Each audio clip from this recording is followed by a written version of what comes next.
ఓం శాంతి. అవ్యక్త బాప్దాదా మురళి 19 జూన్ 69. మురళి శీర్షిక బద్ధకానికి మధురమైన రూపం సోమరితనం. అందరూ వ్యక్తంలో ఉంటూ అవ్యక్త స్థితిలో ఉన్నారా? అవ్యక్త స్థితి అని దేనిని అంటారు తెలుసా? అవ్యక్త స్థితి యొక్క పరిశీలన ఏమిటి? మొదట అవ్యక్త స్థితి యొక్క గ్రహింపు మరియు గ్రహించిన తర్వాత పరిశీలన ఉండాలి. ఈ రెండు విషయాల జ్ఞానం ఉందా? అవ్యక్త స్థితి అని దేనిని అంటారు? వ్యక్తంలో కార్యం చేస్తూ కూడా వ్యక్త భావం ఉండకుండా ఎలా ఉంటుంది? వ్యక్తంలో ఉంటూ అవ్యక్త స్థితిలో ఉండాలి. ఈ స్థితి యొక్క అనుభవం ఎంత ఉంది అనేది ఈరోజు అడిగారు. అవ్యక్త స్థితిలో ఎక్కువలో ఎక్కువ ఎంత సమయం ఉంటున్నారు? ఎక్కువలో ఎక్కువ ఎంత సమయం ఉండాలి? ఎక్కువలో ఎక్కువ ఎంత సమయం ఉండాలో తెలుసా? సంపూర్ణ స్థితి యొక్క లెక్కతో చూస్తే 8 గంటలు కూడా తక్కువలో తక్కువ. మీ వర్తమాన పురుషార్థం యొక్క లెక్కతో 8 గంటలు ఎక్కువ. ఎవరు చేతులు ఎత్తలేదు. ఎవరైతే 6 గంటలు అవ్యక్త స్థితిలో ఉంటున్నారో వారు చేతులెత్తండి. 4 గంటల వరకు చేరుకున్న వారు చేతులు ఎత్తండి. కొంతమంది 4 గంటలు, కొంతమంది 2 గంటలు అని చేతులు ఎత్తారు. ఈ ఫలితం యొక్క లెక్కతో చూస్తే పురుషార్థానికి ఇంకా ఎంత సమయం కావాలి? కోర్సు పూర్తి అయిపోయింది. రివైజ్ కోర్సు కూడా పూర్తి అవుతుంది. అయినప్పటికీ ఎక్కువ మంది ఫలితం ఇలా ఉండడానికి కారణం ఏమిటి? అందరూ పురుషార్థం కూడా చేస్తున్నారు, ఉత్సాహం కూడా ఉంది, లక్ష్యం కూడా ఉంది. అయినప్పటికీ స్థితి ఎందుకు ఉండడం లేదు? ఏ విషయం యొక్క శ్రద్ధ లోపంగా ఉంది? యోగ్యులుగా అవ్వాలనే మరియు సమీపంగా రావాలనే శ్రద్ధ అందరూ పెట్టుకుంటున్నారు. అయినప్పటికీ ఏ శ్రద్ధలో లోపం ఉంది? దాని కారణంగా అవ్యక్త స్థితి తక్కువగా ఉంటుంది. పురుషార్థిలో అందరూ కూర్చున్నారు కదా. నేను పురుషార్థిని కాదు అనేవారు ఎవరైనా ఉన్నారా? అంతర్ముఖిగా ఉండాలనుకుంటున్నారు, కానీ ఎందుకు ఉండలేకపోతున్నారు? బాహర్ముఖతలోకి ఎందుకు వచ్చేస్తున్నారు? జ్ఞాని ఆత్మలుగా అందరూ అయ్యారు. జ్ఞాని ఆత్మ తెలివైన వారిగా అయి మరల తెలివి తక్కువగా ఎందుకు అయిపోతున్నారు? తెలివి ఉంది. తెలివి యొక్క కోర్సు కూడా పూర్తి అయిపోయింది. అయినా కానీ తెలివి తక్కువగా ఎందుకు అవుతున్నారు? ముఖ్య కారణం బాబా చూస్తున్నారు. ఎక్కువ మందిలో సోమరితనం వచ్చేసింది. దీనినే బద్ధకం అని అంటారు. బద్ధకం యొక్క మధురమైన రూపం సోమరితనం. సోమరితనం కూడా అనేక రకాలుగా ఉంటుంది. ఎక్కువ మందిలో ఏదో ఒక రూపంలో సోమరితనం మరియు బద్ధకం వచ్చేస్తుంది. తయారవ్వాలి అనే కోరిక కూడా ఉంది, పురుషార్థం కూడా చేస్తున్నారు, కానీ సోమరితనం కారణంగా ఎంత పురుషార్థం చేయాలో అంత చేయటం లేదు. బుద్ధిలో ఎక్కువ జ్ఞానం వచ్చే కొలది సోమరితనం కూడా ఎక్కువ వచ్చేస్తుంది. ఎవరైతే తమని తాము తక్కువ తెలివైన వారిగా భావిస్తున్నారో వారు తీవ్ర పురుషార్థం చేస్తున్నారు. ఎవరైతే తమని తాము ఎక్కువ తెలివైన వారిగా భావిస్తున్నారో వారు ఎక్కువ సోమరితనంలోకి వచ్చేస్తున్నారు. మొట్టమొదట పురుషార్థం యొక్క తపన ఉండాలి. ఇలా అయి చూపిస్తాము అనే తపన ఇప్పుడు సమాప్తి అయిపోయింది. తృప్తి అయిపోయారు. తమతో తాము తృప్తి అయిపోయారు. జ్ఞానమైతే అర్థం చేసుకున్నాం, సేవ అయితే చేస్తున్నాం. ఇలా తృప్తి ఆత్మగా అవ్వకూడదు. పురుషార్థంలో తపన ఉండాలి. బంధనాలలో ఉన్నవారు తపిస్తారు కాబట్టి పురుషార్థం తీవ్రంగా చేస్తారు. బంధనాలు లేనివారు తృప్తి అయిపోయి సోమరిగా అయిపోతున్నారు. ఇలాంటి ఫలితం ఎక్కువ మంది పురుషార్థులలో కనిపిస్తుంది. ఎప్పుడు మేము మొదటి నంబర్ పురుషార్థిగా తయారవుతున్నాం అని భావించండి. ఇప్పుడు ఇంకా తయారైపోలేదు. 3 కాలాల జ్ఞానం బుద్ధిలోకి రావడం ద్వారా తమని తాము చాలా తెలివైన వారిగా భావిస్తున్నారు. ఇంతకు ముందు కూడా చెప్పాను కదా, ఎక్కడ పిల్లలుగా అవ్వాలో అక్కడ యజమానులుగా అవుతున్నారు, ఎక్కడ యజమానులు అవ్వాలో అక్కడ పిల్లలుగా అవుతున్నారు. కాబట్టి ఇప్పుడు కూడా పిల్లలుగా అయ్యి మధురాతి మధురమైన పురుషార్థం చేస్తున్నారు. ఇక రాజ్యాధికారి అయిపోయాం అని భావిస్తున్నారు. తిలకం కూడా పెట్టుకున్నారు. కానీ ఈ బలహీన మరియు మధుర పురుషార్థం ఇప్పుడు నడవదు. ఎంత శక్తి రూపంలో స్థితులవుతారో అంత పురుషార్థం కూడా శక్తిశాలిగా అవుతుంది. ఇప్పుడు పురుషార్థం శక్తిశాలిగా లేదు, బలహీనంగా ఉంది. అందరూ పురుషార్థులే, కానీ ఎంత శక్తిశాలి పురుషార్థం ఉండాలో అంత శక్తి పురుషార్థంలో నిండడం లేదు.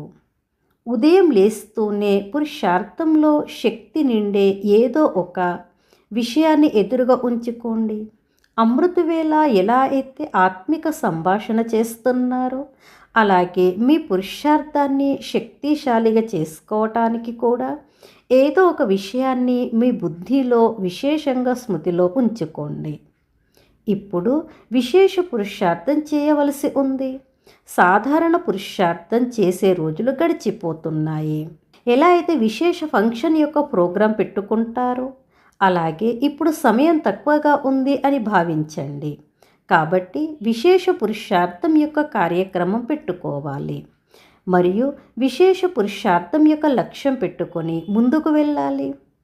ఒకవేళ అలా బలహీన ఫలితంతోనే ఉంటే వచ్చే పరీక్షలలో ఫలితం ఎలా ఉంటుంది? చాలా కఠినమైన పరిస్థితులు రానున్నాయి.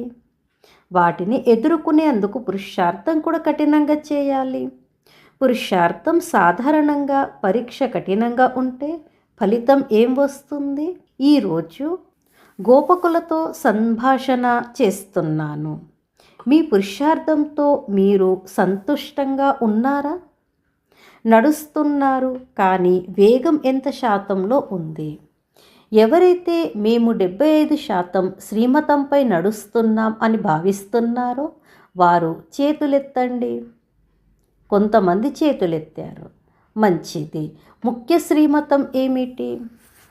ముఖ్య శ్రీమతం ఏమిటంటే ఎక్కువలో ఎక్కువ సమయం స్మృతి యాత్రలో ఉండాలి.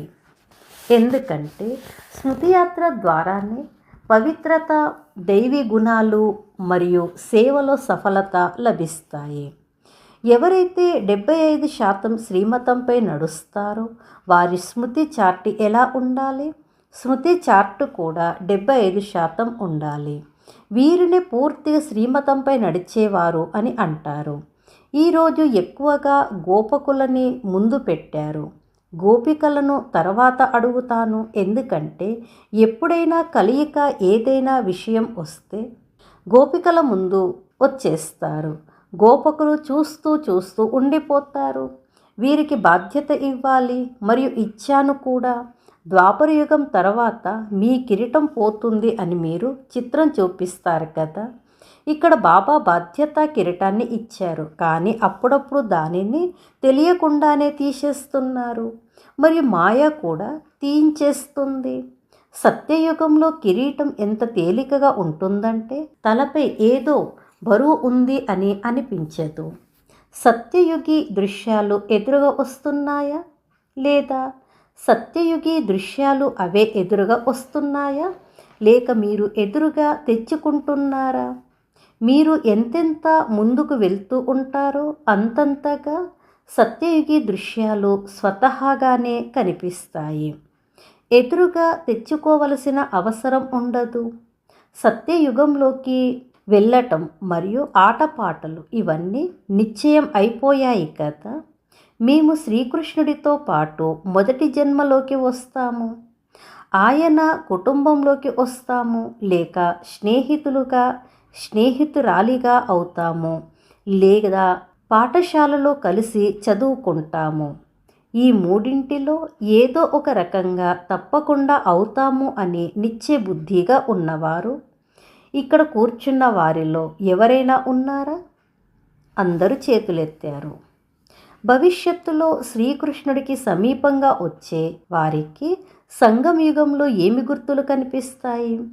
ఇక్కడ ఎవరు తమని తాము సమీపంగా భావిస్తున్నారు? యజ్ఞసేవ లేదా బాప్దాదా కార్యం యొక్క బాధ్యతతో ఎవరు ఎంత సమీపంగా అవుతారో వారే అక్కడ శ్రీకృష్ణుడికి సమీపంగా ఉండి ఆడుకుంటారు.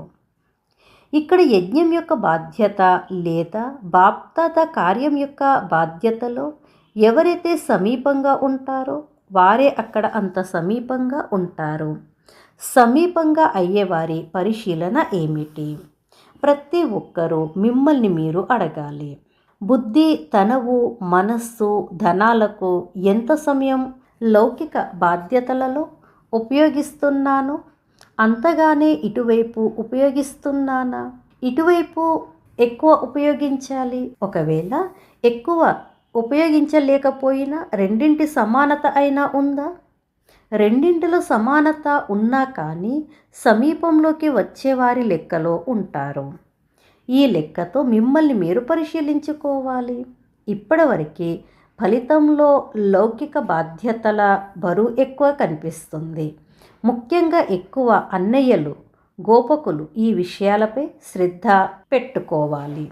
ఈరోజు ఏదైతే గడిచిపోయిందో దీనిలో ఎంత సమయం లౌకిక బాధ్యతల వైపు ఉపయోగించానో మరియు ఎంత సమయం అలౌకిక లేదా పారలౌకిక బాధ్యత వైపు ఉపయోగించానో, ఎంత సహకారిగా అయ్యానో అని పరిశీలించుకుంటే ఏ వైపు ఖాళీగా ఉందో తెలుస్తుంది. అన్ని రకాల పరిస్థితులలో ఉంటూ కూడా తక్కువలో తక్కువ రెండు వైపులా తప్పకుండా సమానంగా ఉండాలి. తక్కువ ఉండకూడదు, అటువైపు తక్కువైనా పర్వాలేదు. దీనివలన లౌకిక బాధ్యతల లోపాన్ని కూడా మంచిగా చేయగలరు. పరమార్థం ద్వారా వ్యవహారం కూడా సిద్ధిస్తుంది. కొంతమంది మొదట వ్యవహారం బాగుంటే పరమార్థంలో ఉంటాము అని భావిస్తారు, కానీ ఇది సరి అయినది కాదు. దీనిపై ఎక్కువ శ్రద్ధ పెట్టుకోవాలి. ఎక్కువ గోపకులపై బాప్దాదాకి ఆశ ఉంది. అది గోపకులే పూర్తి చేయగలరు. గోపికల ద్వారా పూర్తి అవ్వదు. ఆ ఆశ ఏమిటి? పాండవుల ముఖ్య పని ఇదే. అనేక రకాల ప్రజలు మరియు అనేక రకాల పరిస్థితులు సమయానుసారంగా రానున్నవి మరియు వస్తుంటాయి. కాబట్టి పరీక్ష మరియు ప్రజలను పరిశీలించటం విశేషంగా గోపకుల పని. ఎందుకంటే పాండవులకి శక్తులని రక్షించే ముఖ్య పని ఉంది. శక్తుల పని బాణం వేయటం, కానీ పరీక్ష మరియు ప్రజలను పరిశీలించటం మరియు శక్తులను రక్షించటం ఇది పాండవుల పని. ఇంత బాధ్యత తీసుకోగలరా? లేక శక్తుల రక్షణ మీకు అవసరమా? అక్కడక్కడ పాండవులు తమ రక్షణ కోసం ఇతరులను ఆశిస్తున్నారు, కానీ పాండవులు తమ రక్షణతో పాటు నలువైపులా రక్షించాలి. బేహద్దు దృష్టితో ఉండాలి, హద్దులో కాదు. ఒకవేళ మీ రక్షణయే చేసుకోలేకపోతే ఇతరులను రక్షించటం కష్టం అవుతుంది. ఓం శాంతి.